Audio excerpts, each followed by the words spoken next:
Come from Cape Town. Good afternoon, ladies and gentlemen, and a warm welcome to you from Cape Town. Wonderful to have you all on board, and I'd like to welcome all our players over here. The chief presenter this afternoon is Dr. Amy Wise, and she's going to be presenting on barriers to influenza vaccination in pregnancy. My name is Peter de Jong, and I'm the host for you for this afternoon. My co-host, Professor Stephen Jeffrey, is still on sabbatical, but he will be over here next week to be with us.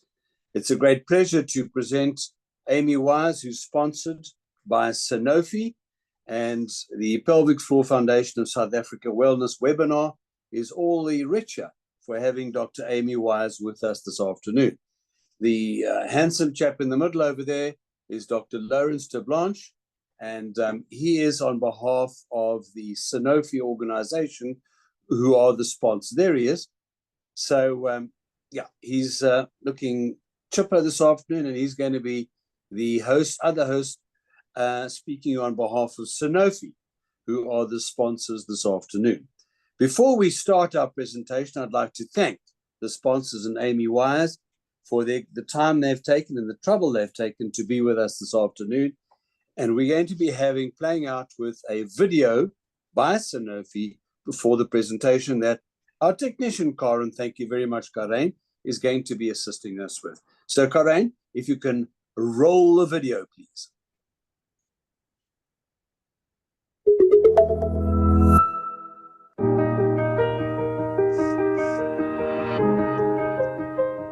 Influenza, flu, is a significant global health concern, especially for pregnant women and their unborn babies. Pregnant women are at increased risk of severe illness, hospitalization, and mortality due to changes in the immune, cardiovascular, and respiratory systems. Young infants are more vulnerable to flu-related complications and hospitalizations, with newborns at a higher risk of severe outcomes. In South Africa, during 2013 to 2015, 19.8% of the population suffered from influenza-related illnesses, out of which 0.1% cases were fatal. These estimated results were reported from a modeling study using case-based and ecological data. The same modeling study also evaluated the mean annual national burden of influenza illness among potential target groups between 2013 and 2015, and reported that the highest rates of influenza-associated illness were in children aged 6 to 59 months for mild illness, followed by pregnant women for severe non-fatal illness. In South Africa, of the estimated 646 to 1,428 seasonal influenza-associated deaths among women of childbearing age, approximately 90% were related to people living with HIV. And the influenza-associated mortality in pregnant women was threefold higher than in non-pregnant women. The groups with the highest rates of influenza-related hospitalization are those living with HIV, those over 65, and children less than 1 year. Vaccination during pregnancy plays a crucial role in preventing flu-related complications. WHO recommends influenza vaccination for pregnant women to reduce morbidity and mortality. Vaccination in pregnancy protects young infants effectively via the transfer of maternal antibodies, since there is no influenza vaccine approved for use in infants aged less than 6 months. Influenza vaccination is effective at any stage of pregnancy, helping to protect both mother and their developing baby. Influenza vaccination is recommended for every pregnant woman, regardless of trimester, and helps protect them against severe illness or complications. Influenza vaccines are well tolerated, with injection site reactions as the most frequent adverse event, and are widely used globally. Infants born to vaccinated mothers have a reduced risk of influenza and influenza-associated hospitalization up to 6 months of life. According to findings from a randomized controlled trial conducted in South Africa, the risk of contracting influenza in pregnant women and their unborn children during the first 24 weeks of life was reduced to half for those who received the vaccination. Currently, vaccination against influenza is the most effective way to prevent and control influenza infections in pregnant women and infants. According to the National Institute for Communicable Diseases (NICD) and the National Department of Health South Africa (NDOH), 1 dose of influenza vaccination is recommended at any stage of each pregnancy, including women up to 6 weeks postpartum and pregnant women living with HIV. Help protect them. Talk to your patients about influenza vaccination in pregnancy.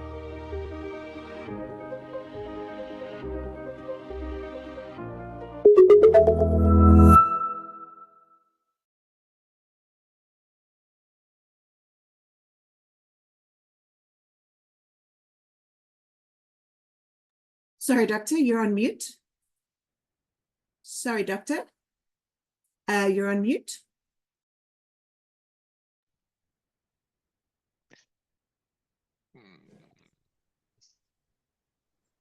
Dr. Peter, you might have to repeat your statement there. We couldn't hear you. You were on mute. Yeah, great. Okay, here I am on unmute now. Peter de Jong here, him I see. I'm going to say that that was a very nice video. It was a bit quick for me. I managed to get a couple of the of those slides, and we're going to be using them in the CPD questions. There's 5 CPD questions. You got it 70%, but you can take the quiz multiple times. It's not difficult. So without further waste of time, I'm going to be asking Dr. Amy Wires. You've seen her CV, you've seen her introductory presentation and her bio. So all I'd say that she's a subspecialist in maternal and fetal medicine and a senior lecturer at the University of Witwatersrand and head of the Department of OBGYN at Rahima Musa Mother and Child Hospital. Amy, could you please share your slides? Thank you. Thanks so very much for the introduction. Let's hope I get this right now. If there are any questions, just ask Karain and she'll assist you over there with the... Oh, there we go. Yes, we got you there now.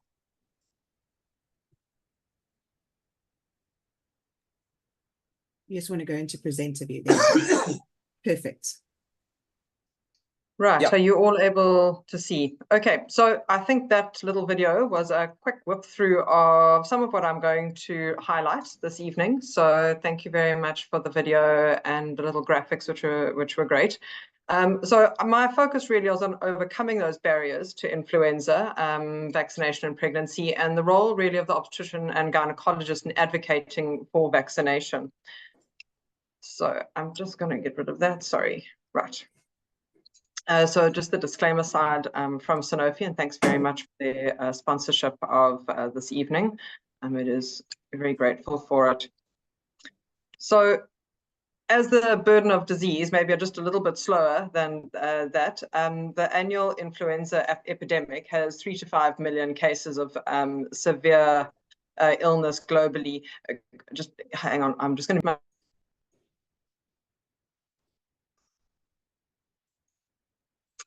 Sorry, pardon, 3 to 5 million cases of severe illness globally per year, with around 290. Sorry, did I disappear? You did, but you're back with us, Amy. Thank you. Back, okay.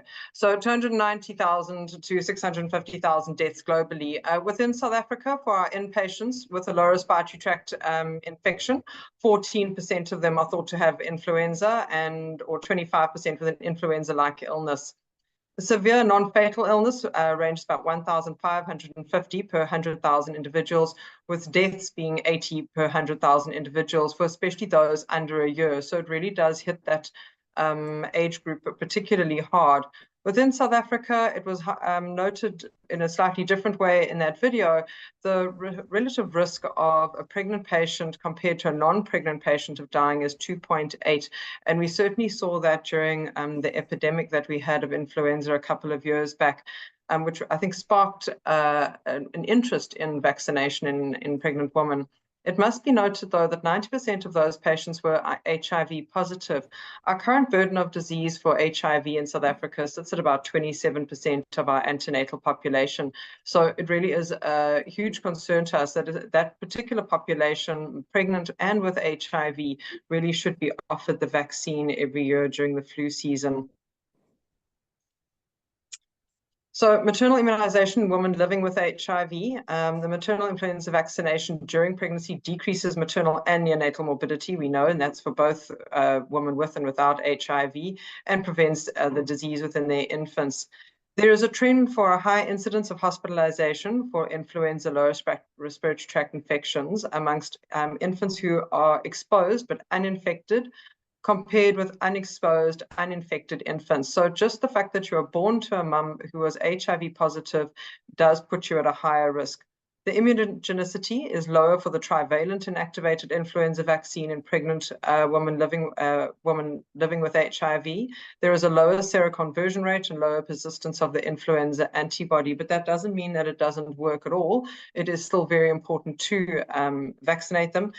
A double dose instead of 2 single doses was associated with a slightly greater immunogenicity compared with a single dose regimen, but this is not part of the guidelines. It was just found within the studies that were being done.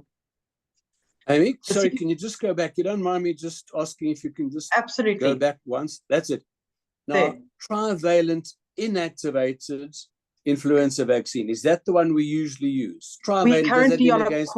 We're on a quadrivalent vaccine at the moment. So these were studies done in the early sort of 2010s, which we're using the trivalent. We're on a quadrivalent at the moment. Obviously, every year the combination of virus particles changes slightly going in, and we're on a quadrivalent. So this was work done earlier. And that also means that because it's a inactivated influenza vaccine, it means that people that think that they get flu as a result of the vaccine are incorrect. Yeah, that's true. So they don't get flu per se. You may have some sort of general reaction to receiving a vaccine because of the immunogenicity and, you know, the reaction that it does excite. But no, it's not flu. Okay, thank you. Sure. So amongst these women, the CD4 T cell count and the high levels of activated CD8 T cells impacted the serological response following vaccination. So the South African data, we showed that there was a similar immunogenicity when compared to historical data on women who were HIV negative. And they did find actually amongst our infants that there was a similar efficacy. So what you can see really is that there's a little bit of conflicting evidence. We need to be aware that it might not work as well, but that those infants are at a higher risk. So best that we vaccinate the patients. It is well tolerated in pregnant women, and there was no difference in the adverse events between pregnant women with and without HIV. So the maternal immunization, the reason we like to give it is because it does decrease the risk of getting influenza in children under 6 months and reduces the risk of hospitalization for those same children. And remember, as once you're exposed to a hospital environment, that risk of other bacterial infections gaining hold in your child is that much worse. So, you know, along with RSV and the flu vaccine, all these various vaccine amenable diseases really do need to be taken very seriously, and we need to be advocating for our patients. So the vaccine efficacy out of 4,910 live births in women who received the vaccine and the 4,890 who received the control, we could see that there was a waning efficacy over time. So what it lands up being is that in that sort of 4 to 6 month group, there's only about a 35% efficacy by the time they get to 4 to 6 months. And then the vaccine is only registered for use again after 6 months. So it is important that babies are breastfed and that the mums do get the vaccine, but be aware that there is a waning of the efficacy of that vaccine. In general, there is no overall association between influenza immunization pregnancy and the various adverse infant outcomes. So having a look at low birth weight, stillbirth, preterm birth, small for gestational age, and infant growth later. These are the big signals that are usually looked at in all the big trials, as well as congenital anomalies to see, is there a problem with giving this vaccine in pregnancy? Because obviously pregnant women want to be reassured that they are not going to be doing anything that harms their pregnancy. So just to see that you're all awake and listening, we wanted to ask a question. So I think Karen has the question for us. It is launched.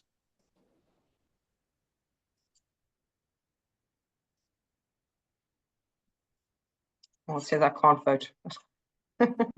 Yeah, we can't vote, Amy. You and I cannot vote, I don't think. But I can say that I have my influenza vaccine. It's waiting for me in the fridge. And when my wife gets around giving it to me, I'll be taking it. That's just a disclaimer. So a disclaimer will be it's your wife's fault if you don't get vaccinated. I'll give her my influenza if she doesn't give me my vaccine. From Sanofi's side, I can say it works better if it's in your arm. Or your bottom? What, then in the Where fridge? should you give it? In the arm or in the bottom? I always give it in the bottom because then you can't have a sore arm. Intramuscular is correct. I think that's enough, Karen. Great, thank you. Will we get the result now? We get Or the at the results, end? Karen. Yeah. There we You go. should be seeing them. Oh, there we go. Yep. So we've got 20% of people, well done to you, the 9 of you who have managed to get yourself vaccinated so far. Undecided, a fair number, which is probably where a lot of our patients are sitting, and then the don't plan to group. We don't have time really to dig into why you don't plan to, but still plan to. Great, that's 42%. So you better be quick because it doesn't last very long. We don't always, we never have enough doses to cover the whole population. So it's important that you go get your vaccine soon so you can get your points with Discovery. Amy, Right. I've just got a So, question here from, can I just ask a question as they come? Sure. Habib Yeah. from Nairobi says, can you consider a influenza vaccination to be an immune booster? You'll have to interpret that as you wish. Does it boost your immunity against other viral diseases? I think that's what he's saying, asking. Well, I'm not sure about other viral, well, if you asked about other viral diseases, but obviously everyone has their own innate amount of immunity that they might have had from before, but whether or not it's going to cover you. So we do know that you need, to reduce the risk of infection, you would need a vaccine to, I suppose, in layman's terms, boost your immunity. I think it becomes tricky when we use terms that are not always strictly used within the literature too, so that we don't like muddle what we're trying to say. Okay, Lawrence, so the have you got answer is anything yes. to add to that? Yeah, I think maybe one way we can also answer this question is just to remember that there's a yearly need to get the influenza vaccine, right? And the reason for this is because we see a lot of drift in the antigenic presentation or the strains of the influenza virus, right? So that's why having received your influenza vaccine the previous year is technically not a good enough reason to not get it the subsequent year, right? So we wait for the WHO to give recommendations on the northern hemisphere or southern hemisphere strains that are probably going to circulate most likely, and then that's what's in your vaccine. So it might be different to the previous year, and usually there is at least one, sometimes a second strain variation as well. So that teaches your immune system essentially to recognize what the influenza virus looks like. But importantly, as we were saying at the start as well, this is completely inactivated. So it's actually impossible to contract influenza from a vaccine, even if you are immunocompromised or immunosuppressed, right? It's completely inactivated, means there is no possibility for this to cause the disease. What sometimes happens is somebody might be in the incubation period of another respiratory infection, and then getting the disease coincides with that symptoms from another either influenza virus already that you've been infected with or another respiratory infection, and then misattributing that symptom to the vaccine itself. Thank you. Yeah, Amy, I agree. So I think on this can question, can I just ask Leonel question? Do they use the mRNA platform to produce this year's influenza vax? Do you know what that means? Yeah, were you asking me? I'm asking Amy, Yeah, what, the mRNA platform? I'm not sure what platform they were using, if it was an mRNA recombinant platform that they used to create it. Lawrence works, I think, more closely with the development side of the vaccine. So yeah, so as far as I know, at least for the Sanofi vaccine, our vaccine is inactivated, but it's cultured, so it's not an mRNA vaccine, and it's also not the recombinant one. In other countries, there are other formulations using quite a vast variety of different technologies to produce then the different options for influenza vaccination. Okay, yeah. Thank you, Amy. Off you go.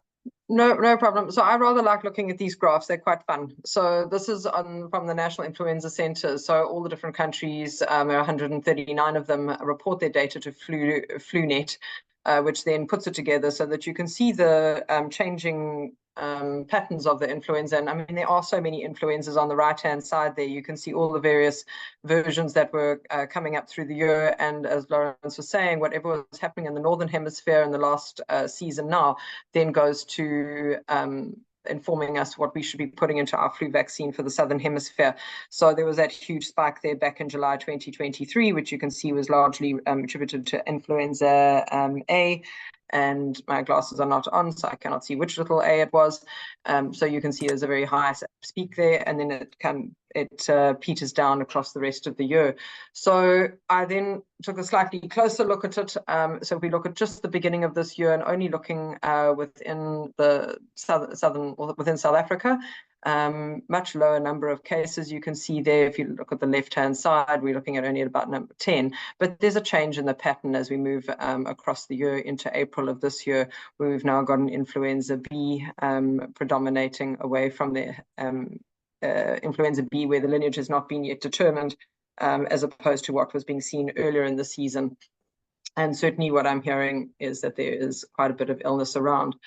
So the NICD is always a great source of information. So again, I had a look to see what has been reported already this year. So these are from Sentinel sites across the country, which all send their reports in so we can map the disease.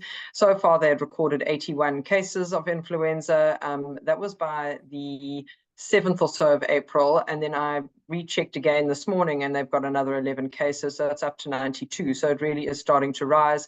RSV, though, is way ahead, sitting at 331 cases as of this morning. That data reports up to about the 18th of April, I think it was. And then SARS is still circulating. There's 82 cases. And Bordetella pertussis, we certainly see quite a bit of it at Rahima amongst the babies. And so that, although it's not the subject of tonight's talk, the issue of giving the Tdap vaccine is really, really topical to try and prevent that disease in those babies. And we can see that last week 14, there were 3 cases of influenza, and there's 6 in week 15, so a doubling on that side. So it is useful to follow things like the NICD just to get an idea of what your patients are going to be exposed to. So we've got a declining in the temperate zones of the Northern Hemisphere. Europe had an increase in the proportion of influenza B, and the Southern Hemisphere activity was still remaining low, with a few exceptions in South America where the activity of mainly influenza A was elevated. The vaccine then that was suggested by the World Health Organization, quadrivalent vaccine, as I said, and the list of the components going into the vaccine is there. It looks a bit like a holiday list, really. Victoria, Thailand, California, Michigan, Phuket. I thought Phuket sounded quite good.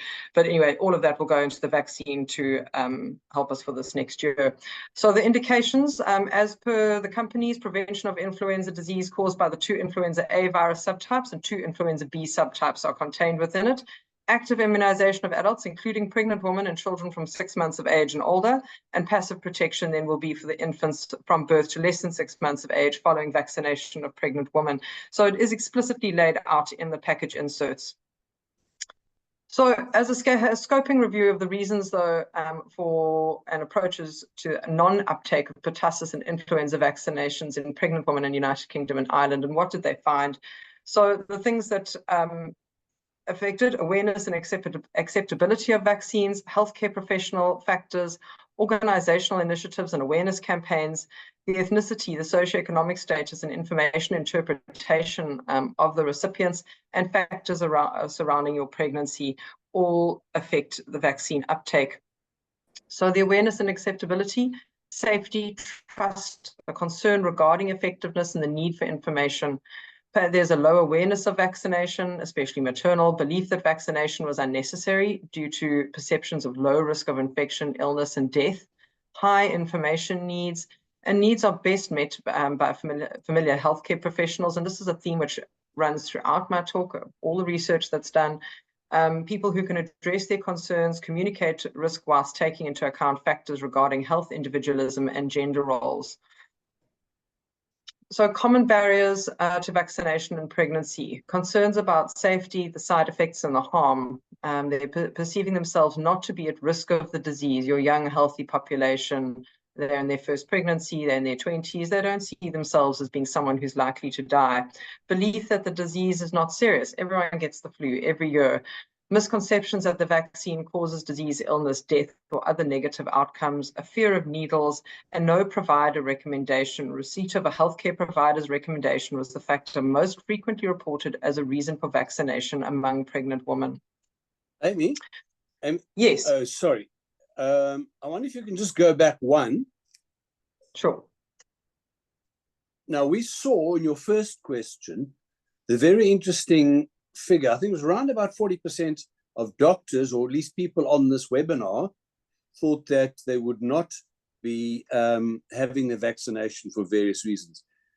Those barriers, do they overlap with these 8 bullets that you've given us here today? Is that the same reasoning, or are you going to explore that later?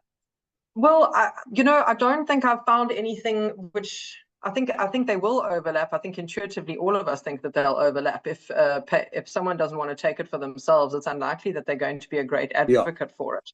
But there's not too much which draws that exact link. So as research questions go, I think that's a nice one to come up with. One's own prejudices and how they change. You then counsel your patients. And that's that difficulty with, I think, just about any part of medicine, to put aside your own kind of feelings about something to still advocate for a patient. Certainly, like in the realm of TOP, it's quite clear in the law that even if you say no, you are required by law to still refer the patient to someone who can give the same care. We don't have that kind of explicit, direction on many other health issues, that just because you don't want to, you must refer your patient. And there's also very little mechanism to pick up that, did you or didn't you tell your patient to get the vaccine? Yeah. Thank you. Sure. So this next question, Karen, can pop up, and it really relates to the first one. So we'll see what difference there is.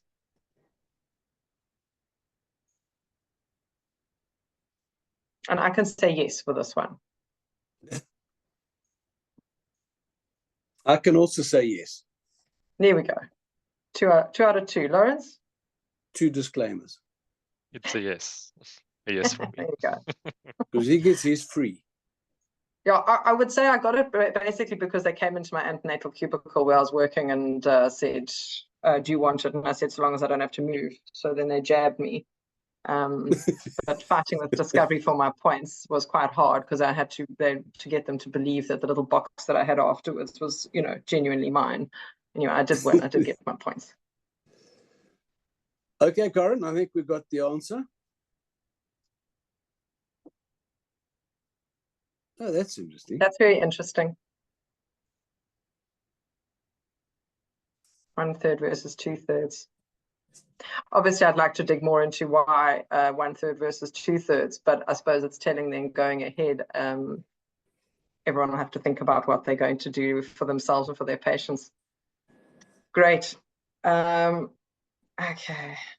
So healthcare providers, the barriers: lack of knowledge and education, considered vaccination outside of their remit, not enough time, concerns about vaccine safety and efficacy, the perceived low risk of disease in their patient population, perceived lack of clinical trial data with vaccines in pregnant women, and administrative difficulties, logistical issues around staff obtaining the vaccine, financial concerns.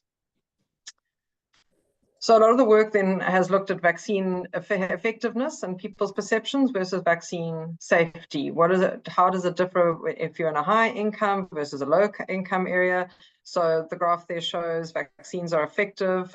This is asking people. So in Southern Africa, 66% of people strongly agree that the vaccines are effective.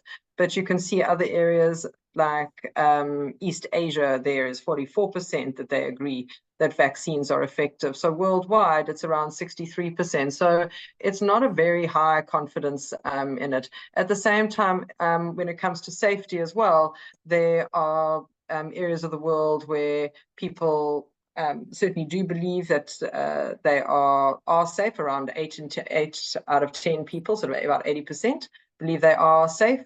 But when you get to areas in Northern Europe, they say about 73% it's safe, but across to Western Europe, it's down to 59% and only 50% in Eastern Europe. In Southern Africa, about 15% disagree that a vaccine is safe. So quite a bit lower than the skepticism that's been seen in Europe and Northern America. So the results for Southern Africa, perception of vaccine effectiveness versus vaccine safety, you can see that little graph over there, with like France far up on the disagree side. So disagree that vaccines are effective is on the y-axis. So the higher you go up on that axis, the more you think that they are not effective. And on the x-axis, disagree that vaccines are safe. So the more you are over to the right-hand side, the more you think that they are not safe. So France is a particularly skeptical bunch. They don't think they're very effective, and they certainly don't think they are very safe. So rural areas also are a little bit different. So people are less familiar with the word vaccine. So this also has implications for research and stuff. So sometimes, however, once you've explained to them what it means in the vernacular, or able to show them a card or something, then sometimes the understanding is a bit better. So that must be borne in mind. So perceived safety of vaccines is also affected by the level of trust in scientists. So percentage of people who answered strongly agree or somewhat agree that vaccines are safe are more likely to trust scientists or say that they trust scientists. So within the upper middle income countries, you can see that there is quite a high level of trust, whereas in certain countries it is reasonably low, and therefore it affects how you perceive the safety of your vaccines. People who recently sought information about science are less likely than those who did not to agree that vaccines are safe. And people who trust a doctor or nurse more than any other source of information are more likely to agree that vaccines are safe. So it just highlights the importance of our position that the information that we give out is going to be considered a trusted source, and therefore best you make sure that your information is accurate. Our general barriers, the misinterpretation of medical information, the myths and difficult to understand medical jargon and information, and then the media. Reasons that may underlie vaccine hesitancy, we need to understand those, and the main barriers to vaccination pregnancy are concerns for side effects and lack of provider recommendations. So medical information vaccines can be misinterpreted. The myths can persist online, and unfortunately things that are online often tend to live forever, especially on social media and sharing sites, and they become widely disseminated.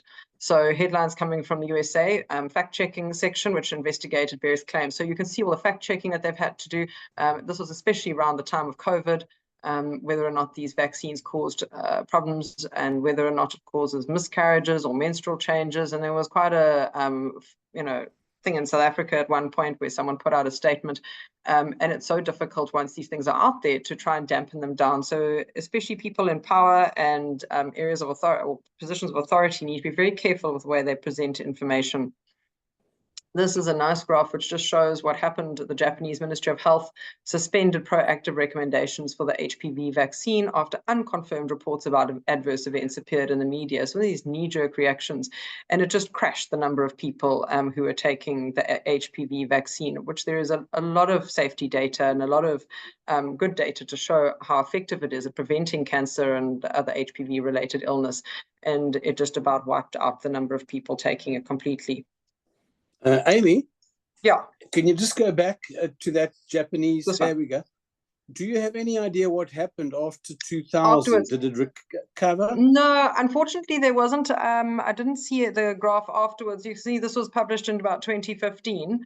And I'm not sure what the recovery was, but it certainly showed what happened if you do give out bad information. I would hope it had recovered, but no, I haven't seen a follow-up to that particular graph. Thank you. Sure. So the summary forest plot lists the factors. I know it's very small, not expected to read it, with maternal vaccine uptake. So it was really about the recommendations of a healthcare worker was a powerful tool to increase the uptake of maternal immunizations, believing the potential for vaccine-induced harm had a negative impact on seasonal and pandemic influenza vaccine uptake and decreased the odds of vaccination by 5-fold. So the things are competing. So you might have your healthcare worker who's a very positive influence on uptake on the one side, but as soon as there is something that is more negative, people are scared, and especially a pregnant woman. So if there's any idea that there may be harm, it certainly reduces the uptake significantly. So our role, healthcare worker Amy, sorry access. to bug Sure, you. sure. I just want to get rid of. No. We've got one other. I don't know if you can see the questions and answers. There's an anonymous attendee. No, I can't, sorry. You can't see them? Okay. No, Why it's because do of, I think, the screen I've got on. Why do healthy young people with no comorbidity need influenza vaccine? I suppose healthy young women with no more comorbidity. Well, I think if they're pregnant, we know that their immunogenicity, that their immunological function has changed. And that was what I pointed out right at the beginning there, was that slight increase in overall death rate. So it's not the fact that you're just 20 years old, it's 20 years old and pregnant. So unfortunately, it's the pregnancy which puts you at higher risk, and especially in the third trimester. So that's what we're trying to avoid. And it's not like we're vaccinating throughout the year. It's really to catch you in that flu season. And also, again, the benefit to the baby. So it really is a dual function. And I think that's the part that needs to be looked at, because we cannot get the vaccine to the baby. So even if you perceive the mom not to be at huge risk herself, we would like to protect the baby too. And this really is going to become the big discussion as well around Tdap and trying to prevent pertussis. The baby is the one who's at higher risk. If mom catches pertussis, then she's usually not going to be affected as badly. But if she gives it to her baby, then we're in trouble. So the baby can die. The baby can die. Yeah, I mean, that's... Okay, thank you, Amy. Sure. Right, so healthcare worker acceptance. So we need knowledge of recommendations, vaccine access and storage, and reimbursement, if that's part of the financial model. So we have a most critical role in enabling vaccination in pregnancy. We have a close relationship with our patients. We are generally their most trusted source. We have multiple visits, and it should be discussed at the very first visit. Should be well informed, and your whole team must agree on the benefits of vaccination in pregnancy. You can't have the person at the front receiving your patient saying it's not really necessary, she's not sure why you're going for it. Everyone needs to be educated. Fully appreciate the absence of harms and positive effects of vaccination in pregnancy on the woman's health and newborn child, and all healthcare practitioners whom a woman may encounter during her pregnancy need to be educated. So we tend to work in large teams, so we need to have your anaesthetist on board, you on board, the midwives in the unit on board, and whoever else might be seeing your patient needs to be on board. And many of our high-risk patients will be referred into other departments. So in private, you might be sending to your physician friend. They also need to be part of the team advocating for vaccination in pregnancy, as I would certainly be sending down the road to the MOPD. I expect them to also be on board. So the vaccine strategies, vaccine programs which have targeted children up until now, really, and they have benefited the most with a decrease in disability and death. So 42,000 adults versus 300 children die each year from vaccine-preventable illnesses in the US. So there shows a massive gap in our care of adults, where we've spent a lot of time focusing on children, which is correct. We really do now need to look at the adults, and really the idea of a life course vaccination program is what we need to be advocating for. So more than 50% of the cases of significant vaccine preventable illnesses reported to the CDC in 2004 occurred in individuals greater than 15 years. Since 2004, 20 years on, we have got a massive number of vaccines that have come to market, and really a lot of them can be of benefit to adults. Many of the most vulnerable adults are seen in practices that provide healthcare to women especially.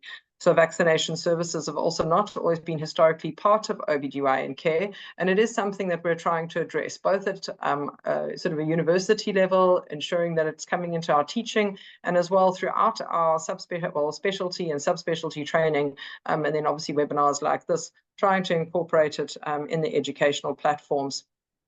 So we must communicate. Yes. Sorry, can you just go back to that last slide, which is extremely interesting? 42,000 adults and 300 children die each year from vaccine-preventable illnesses in the US. Do you have a comparable number for South Africa? How many adults and how many children die each year from vaccine-preventable? I would imagine with our burden of things like CA cervix, that the number on this side would be huge, and the number of patients, certainly because we know that the HIV positive population is affected by lower respiratory tract and illnesses and things so much more. I imagine that there would be a huge number. That said, our children, our vaccination rates in children have dropped a little bit in the last year or two following COVID, and I think we're only sitting at about 80% coverage. So I know it was World Vaccination Day the other day, and there've been some mop-up campaigns and stuff. So I think our data would be a little bit different from the US, just because of the how many of our children are getting coverage as opposed to how many of our adults. But definitely, I think HPV on this side would make a big difference. Okay, thank you. Sure. So for us, it's important for us to communicate the benefits and harms in a clear and understandable manner. So you need to have a good look at who your patient population is coming into your practice. Make sure that you've got pamphlets and available information which is in the correct language, it's pitched at the correct level, that it's easy to read and easy to absorb.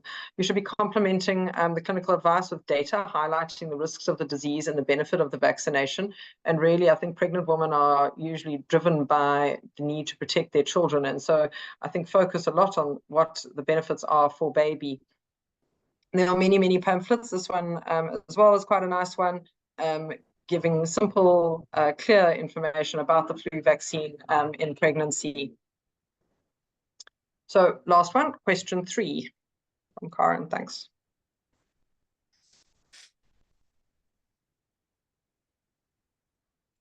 So percentage of your patient population would you estimate received the vaccine during the flu season last year?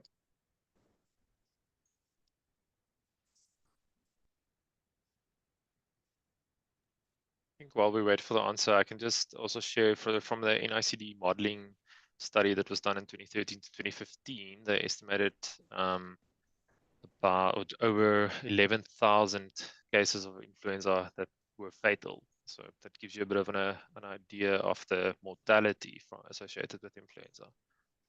11,000 what? Cases of influenza that were fatal in South Africa. In South Africa? Yep. 11,000 fatal South African women die? Or so people no, die? this is people. Yeah, this is overall population. Men and women. Wow. Yes. A huge number. Oh, sorry, was that influenza, Lawrence? Yep, this was influenza specifically. Yeah. Yeah, I suspect that that's about right. Looking at the way what the polls come back, I know that Lawrence, maybe you've got more up to date, but I know that we generally only produce enough doses to cover sort of 10, 15%. I remember that was one figure I was given, percent of our population. So we generally don't have enough. Lawrence, any thoughts? Yeah, so it's about what's procured. So in public sector, the last update that I had was around 1 million doses that gets procured for use in state sector every year. Which, and how many are given? If you have 1 million procured, how many are actually administered? I'm not sure, but even if all that entire 1 million is administered, I mean, that doesn't cover all the priority groups, never mind the fact that it also benefits even healthy patients, right? So definitely, as Amy's saying, there's room for improvement. And then to further kind of the dichotomy of the problem is that it's difficult to get the public sector to order more or to ask to order more when what is being ordered or procured is actually not being utilized, right? Yeah. Okay. Yeah, I know that I think we have used up all our doses at Rahima previously, but it can sometimes get a bit tricky. Even now with the changeover between tetanus and to Tdap, we sort of in this like a little bit of a log jam trying to get rid of the tetanus, but so we can bring in the Tdap, but we will still need tetanus for places like the ED. So the logistics around it are quite interesting. So yeah, I mean, look, it's good to see that people did think quite a lot of their patients did receive it, and of course that's just, I mean, all of you taking a bit of a guess. Right. So are we the barriers to vaccination then during pregnancy? And I think this relates a little bit to your question earlier. 22% of people reported discussing the flu vaccine with their doctor during pregnancy, but only 8% were vaccinated. But more physicians said they had discussed vaccination with their patients, and patients said it was discussed. So 74 versus 22%. So clearly there's a perception problem. Either the doctors think they are talking a whole bunch more than they are, or the patients aren't hearing it. Maybe in between all the information that a patient who's pregnant has to receive, they're just missing the message about vaccination. And certainly now it's one of the things I am concerned about, with the number of vaccinations coming through, and obviously everyone's punting their thing, that somewhere the message is going to get lost. So physicians were more likely to vaccinate if they were aware of the CDC guidelines, gave vaccines in their office, or had received the flu vaccine themselves. But this was an older study, and it does sort of answer your question from earlier, from 2000. Gaps in both groups, understanding of benefits of influenza vaccination for both pregnant women and newborn. So both the doctors and the patients had gaps in understanding. So I think this is quite an important slide, even though it's slightly older data, and maybe it's a little bit different now, because clearly in the last 24 years, there's been a lot of education, and after the epidemic of influenza, I suppose people are more sensitized. But I think it is important to note, and I do think that this is, when it comes to counseling your patients, you need to set up some sort of a plan for yourself of all the different things you need to cover in counseling. I would certainly suggest the use of pamphlets and things to send home with your patients, so that they can come back afterwards and specifically ask them on different sections, have they read it, do they understand it, are there questions, and what would they like to do about those different things, because it covers there's such a wide range of issues to discuss. So please use facts and positive messaging to dispel myths about vaccination in pregnancy.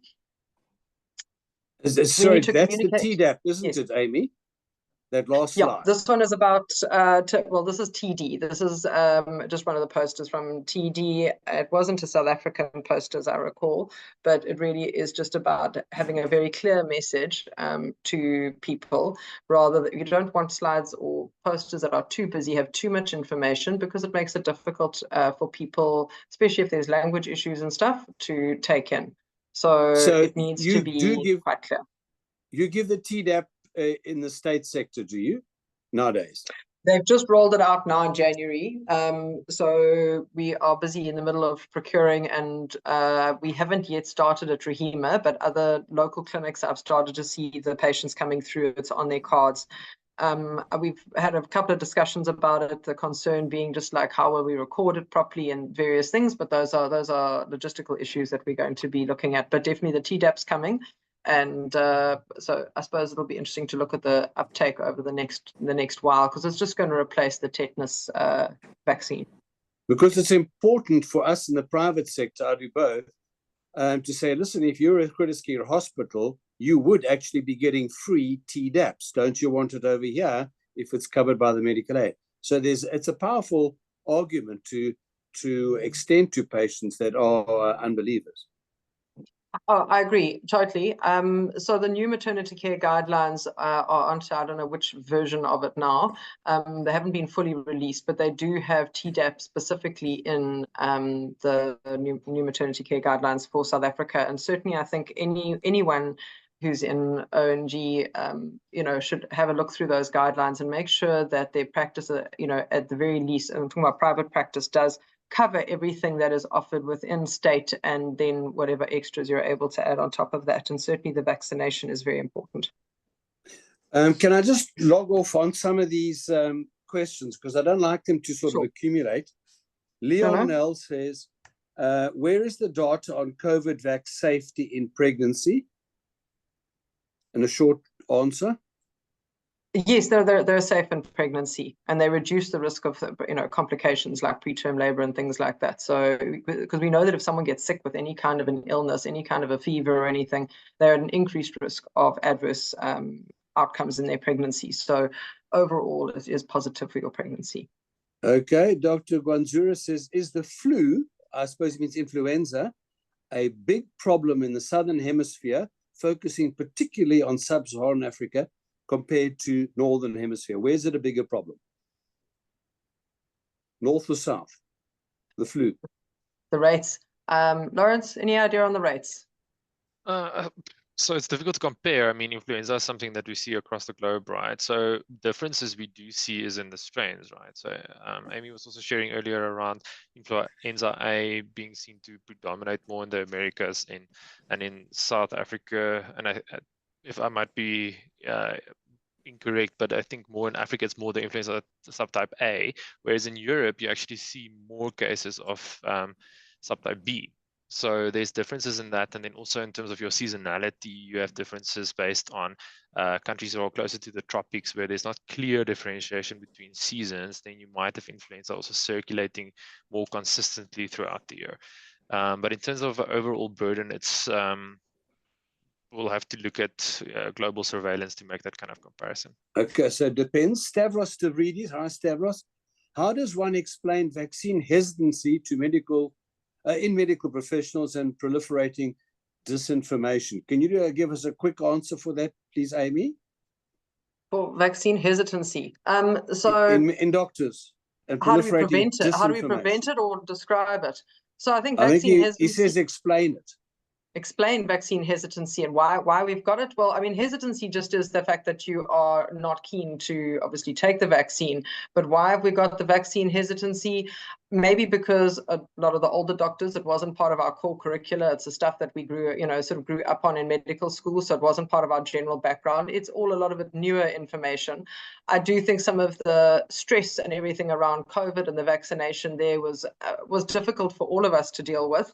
And whether or not it was or was not a dangerous thing. And also, I think many of us would like to have more long-term data, and often that's something that I think a lot of people would like to know. I'm going to inject myself with something. Truly, how much long-term data is there? If you've just brought something to market, is there long-term data? And I think definitely, like with those mRNA viruses, that was something which slowed a lot of people down. Even though the platform is the same, I think there was a lot of skepticism to say, how much can we really trust something that is that long? In the end, I suppose that's going to have to be your own personal take on how do you trust the science, how much of the science are you going to sit and read around the different platforms that provide vaccination. We also all know that nothing in life is without risk, but the risks are very, very, very tiny, and it's one of those things where you have to weigh up risk benefit. Generally, studies are looking on a very large population scale. On a large population scale, it is safe, it is efficacious, and we're going to save a lot of lives and prevent a lot of morbidity. I understand that it's different when you're sitting in front of a patient who gives you the story about her sister or her auntie who had a problem when they received a vaccine. And that's why I don't think any of these conversations with your pregnant patients are going to happen in a quick few minutes chat. That's why I would definitely put together, as a doctor, even if you're hesitant yourself, it's what we discussed just now, are you going to impose where the general body of information or the general feeling is that it's a positive thing? Do you then take your own misgivings into your consultation room? What is ethically fair? So I know it's difficult to remove your own personal biases, and maybe sometimes occasionally, I suppose people will say, but my bias, my gut feeling was right. It's hard to say. So I think you've got to really sit and examine it for yourself and make sure that you've educated yourself enough, but be open to the idea if you're not keen to, in a non-biased way, refer your patient on to someone who would be able to counsel in a more even way. Thank you, Dr. Kwanzura. Do you give tetanus or Tdap in the private sector? I think if you have access to Tdap, give the Tdap. Anonymous says, are the changes in virus every year the same in Europe and Africa? I assume these vaccines are produced outside Africa. Do they come from China? Can you give us a quick answer over there, Amy? I think we're running out of time here. Oh, sorry. I no, can they take don't. this one if you want, Yeah, Amy. go for it. Okay, so remember our seasons are at the opposite ends of the year, right? So the influenza season in the northern hemisphere alternates with the southern hemisphere. So generally, the strains that are recommended in the southern hemisphere is the same for everywhere in the southern hemisphere, and then the same for the northern hemisphere. We do look at the reciprocal surveillance to see, okay, what's happening in the northern hemisphere, and then use that based on the local surveillance as well, to then make a recommendation. But this recommendation comes from the WHO, right? And then they do the same. They look at the Southern Hemisphere flu season, what circulated most, their own, and then based on the Northern Hemisphere countries, surveillance locally as well. And then they make recommendations for the next Northern Hemisphere season as well. So it's both. Okay, thank you, Amy. Sure. Okay. So I'll whiz through the last bit then. Communicating efficiently is key to building trust and moving forward when addressing doubts concerning vaccination.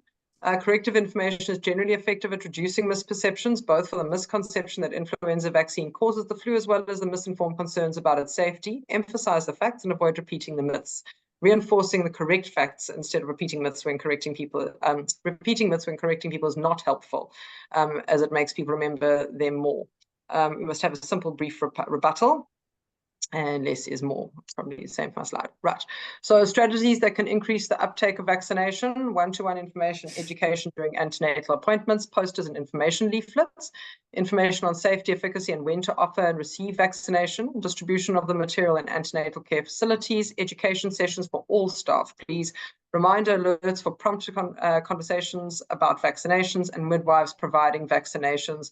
So there are a lot of social media tools which are out there, things like Mom Connect and things like that, which put out information to try and remind people timeously. If it helps if we can get patients themselves to actually ask and advocate for themselves. So this was just a slide showing your studies, looking at the barriers and facilitators to maternal immunization. And the concern really was that the majority of the information was coming out of North America, Europe, etc. And you can see sub-Saharan Africa only made up 5% of the studies. So there is a lot of work now to try and address this, to increase the research output and look at the reasons within our own populations. Certainly with ViP, who I'm affiliated with, we recently had a big meeting with both representatives from various Asian countries and African countries, where they champion a maternal immunization consortium, which is going to be looking at addressing vaccine readiness. There are a number of vaccines in the pipeline, GBS, and they're going to be looking eventually down to Klebsiella and all sorts of things. And the idea is to put together a program that any country, and certainly the lower middle income countries and stuff, can pick up this sort of program and be able to run with it, so that at all levels, both administrative and healthcare, etc., you'll be able to implement your vaccine programs and monitor them effectively and stuff. So it's a huge amount of work, but ViP is busy spearheading that, and I'm sure we'll get a lot of data out of it. So this was one of the studies that's come out of Africa, though, from Sierra Leone, looking at tetanus toxoid. And the prevalence of receiving the tetanus toxoid immunization during a woman's last pregnancy was 96%, and that of taking 2 doses, 82%. So she had higher odds of receiving it if she'd had at least 4 antenatal visits, mass media exposure, and was in the higher wealth quintile. And I imagine some of that would also be correct for our area. The number of patients who land up being unbooked and obviously then won't have received anything. And I think using all the different social media channels would be important. Although I did see today, I think Biden signed into law that TikTok is banned, if I'm correct, but I didn't get time to read it. Right, so developing a local OBGYN plan to enhance vaccination. It's a multifaceted approach. So did you say TikTok is banned in America? Well, that's what I saw today on my social media feed. So you can check me just now and fact check me, but that's what I saw. Anyway, yeah, so they're worried about disinformation from TikTok and spying. So recommendations by OBGYNs and midwives from the first visit need to be there: education and training for all healthcare professionals, education of patients, the provision of alerts, written protocols, national, regional, local, and institutional guidelines. So really, I think that everyone should take the national guideline and then from that either augment it, but certainly that must be the basis of all of our care. Support from local health administrative teams to improve vaccine availability and administration, including on-site provision of vaccines. Don't make the patient walk down the passage. This was a big discussion at this big meeting with ViP. Are the patients for maternal vaccination getting it in the same room as their antenatal care, or they're being sent now down the passage to go get it somewhere else. As soon as you're moving people around from one place to another, the chances of them receiving stuff does reduce. And then obviously financial support. So this is where big organizations like Gavi come into play, where they are supporting the vaccination in many, many countries. Amy, So, just to interject on walking down the passage. yes. I'm a great vaxxer of influenza, and I tell the patients to be vaccinated, please. Then they have to go down to the pharmacy to pick it up, and then they have to get a script. The pharmacist says nonsense. You've got to have a script. So they come all the way back up, get a script, and then go all the way back down, pick up their vaccine, then go all the way to the labor ward to get their shots or come back here for their shots. So if we could dispense on site as a sort of a point of care, that would make a huge difference. And I don't know how it's going to be done, but that would be a great advantage to the patients. I totally agree, because I've also heard from friends of mine who've also said they've reached the pharmacist either hasn't had it or the pharmacist is not keen, and then the pharmacist gives and as soon as someone sows that seed of doubt in someone's mind, oh, but you're pregnant, it becomes a problem. So I think there is work to be done there on either having a set in a maternity hospital, having a set place that everyone goes and gets some of their basic things done. But, it also depends on your very small areas where maybe there's only one gynecologist working. It's not the same as maybe somewhere like a Park Lane in Joburg where you've got 40 or 50 gynaes. Anyway, so just me. So reasons provided for not routinely recommending vaccines by professional categories. Again, it's the midwife versus the gynae here. So concern for adverse events, more so with the midwife than the gynae. Lack of experience administering vaccines. And I must say, it's certainly not something I do myself. I don't give the vaccine. It's done as part of the routine. And I do worry sometimes people come out of a government sector where it's just been like something that happens in the background with the midwives. And then you move into private and you suddenly discover all those little things. There's no intern or midwife who's going to do it for you. It's yours. So you need to put that as part of your practice. Vaccines recommended are for diseases no longer important. This is obviously perception. So midwives a little bit more so than gynaes. The workload makes it difficult to vaccinate, and vaccines recommended are not effective enough. So the perception of the midwives is higher than that of the gynaes. This was from Spain. Okay, so the groups at risk of not being vaccinated, again, unplanned pregnancies, unscheduled antenatal care, your younger age groups, nulliparous women, and those who've not been vaccinated in a previous pregnancy. So specific attention needs to be paid on these patients. It's obviously difficult when they come in and they've already delivered. But again, our postnatal care is an area which is a little bit deficient. And really that education, if we're going to chuffy someone out of the hospital within 6 hours or by the next day, it's going to make it very difficult to give them all that health education that they require. And if you've got someone who's already ducked and dived to antenatal care, how well is she going to attend for her own child's immunizations? And I imagine that there's probably quite a high correlation there of non-immunization. So we need various resources for them. So please make sure that you've got all the posters up. Make sure that you are providing accurate information by attending things like this tonight. Have your pre-prepared pamphlets from reputable sources, things like SASOG and the CDC. These are other more examples of communication for patients. SASOG itself has the Better OBS program. I think a little bit of this has to still be updated with the new TDAP, but it is good information. And then this particular graph is from the maternity care guidelines, a 3rd edition for South Africa. There is, like I said, a 4th edition, which is quite different from this. And please, when it does get finally released, have a good look at it and see. Then this is from the NICD. The target groups from as per the Department of Health in 2023, again, or in order of priority, healthcare workers, people over 65, those with comorbidities, and pregnant women. And so it does worry me, of course, that the number of doses coming out will not actually cover all of these people. And so at the end of all of this, then, are you promoting maternal vaccination in your practices? Are there posters? Are there pamphlets? Are you discussing it at each visit? Is it part of your routine?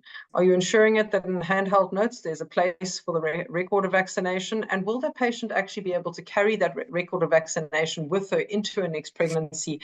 And there's a lot of discussion about having some sort of life course vaccination card.